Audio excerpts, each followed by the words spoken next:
ہم لوگ جو ہے ایک ماں سے 3 بھائی ہیں، تو تینوں بھائی کے نام سے کر دی، اور جو بڑی والی خالہ کا ایک منٹ تھوڑا جلد بازی مت کریں. دیکھیے آپ کے نانا کی 2 بیٹیوں کی وفات نانا کی زندگی میں ہو گئی، تو ان دونوں بیٹیوں کی وفات کے بعد ان کی پھر اور کئی بیٹیاں بچی؟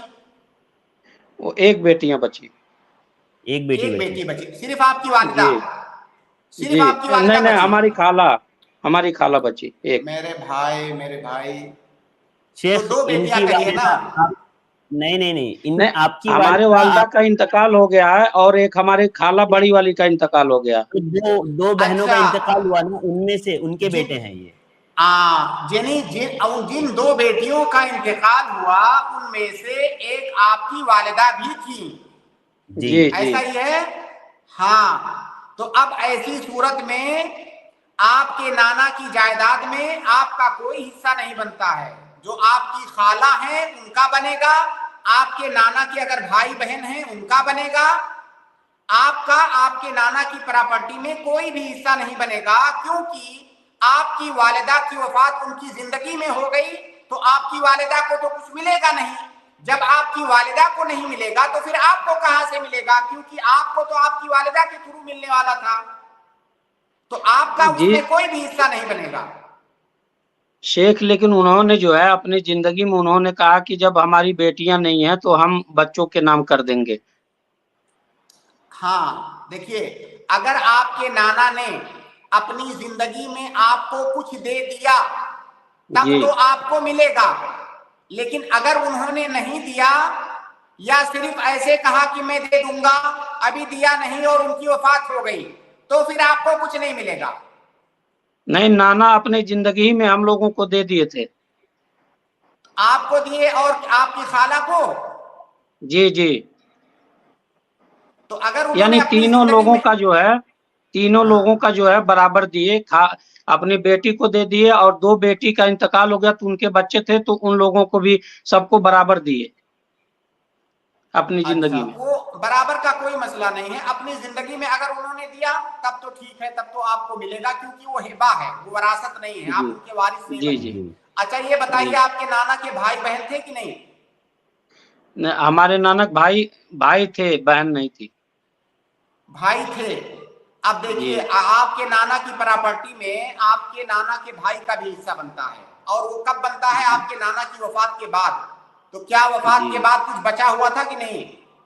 نہیں، وہ پہلے اپنی زندگی میں پورا ہبہ کر دیے تھے، بچا نہیں تھا کچھ. ہاں چلیے ٹھیک ہے، پھر تو ٹھیک ہے، پھر آپ کو ملے گا. یہ دیکھیے معاف کیجیے گا، یہ سوال میں نے اس لیے پوچھا کہ اپنے ہندوستان میں بیشتر جگہوں پر اس طرح کے مسائل میں لوگ گڑبڑیاں کرتے ہیں.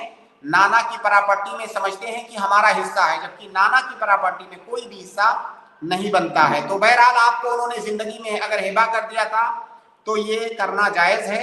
اب آگے آپ اپنا سوال بتائیے. بھائی کا سوال یہ ہے شیخ، میں بتا دیتا میری ہوں. نیت یہ ہے کہ زمین کو ہمیں بیچنا ہے، دوسری زمین لینا مجھے، یعنی تجارت کرنا اس زمین سے. اگر آپ نے تجارت کا مقصد جس دن بنا لیا اسی دن سے اس زمین کے اندر زکوٰۃ واجب ہو جائے گی. جس دن آپ نے تجارت کی نیت بنایا اسی دن سے وہ مال تجارت ہے وہ زمین. اب اس کی جو بھی مالیت ہے اس میں آپ زکوٰۃ نکالیں گے ہر سال گزرنے پر. جی جزاک اللہ خیر سے. بارک اللہ فیکم. بہت بہت شکریہ ظہیر بھائی. وعلیکم السلام ورحمۃ اللہ وبرکاتہ. شیخ جزاک اللہ خیر وقت دینے کے لیے، اور وقت یہیں پر مکمل ہوا. انشاءاللہ اسٹریم ختم کرتے ہیں اور کل انشاءاللہ ملاقات کریں گے. جزاک اللہ خیر. السلام علیکم. میں اپنے تمام بھائیوں اور بہنوں کا شکر گزار ہوں. آپ لوگ جڑے رہیں، آپ نے سوالات کیے، اور معذرت خواہ ہوں بھائی بہنوں سے جن کے سوالات نہیں ہو پائے. کل آپ ضرور تشریف لائیے، انشاءاللہ کل میں آپ کے سوالات لے لوں گا. اور الحمدللہ آج ابن اسلام نے الحمدللہ +TV کے لیے تعاون کیا. اللہ تعالیٰ ان کے تعاون کو قبول کرے، ان کے تعاون کو ان کے لیے صدقہ جاریہ بنائے. جو بھائی تعاون نہیں کر پائے، دیکھیے شو کر رہا ہے، شاید آپ کو نہیں کر رہا ہو، آپ ریورس جا کر کے واپس دوبارہ انٹر کریں گے تو انشاءاللہ شو کرے گا. اور الحمدللہ آپ لوگوں سے گزارش ہے کہ اسی طرح آپ i+TV کا سپورٹ کرتے رہیں، سپر چیٹ، سپر سٹیکرز کے ذریعے سے. اس کے علاوہ آپ عام طور سے بھی تعاون i+TV کو کر سکتے ہیں. اللہ تعالیٰ ہماری کوششوں کو قبول فرمائے. آج کے لیے بس اتنا ہی، مجھے دیجیے اجازت، انشاءاللہ کل پھر ملاقات ہوگی. السلام علیکم ورحمۃ اللہ وبرکاتہ.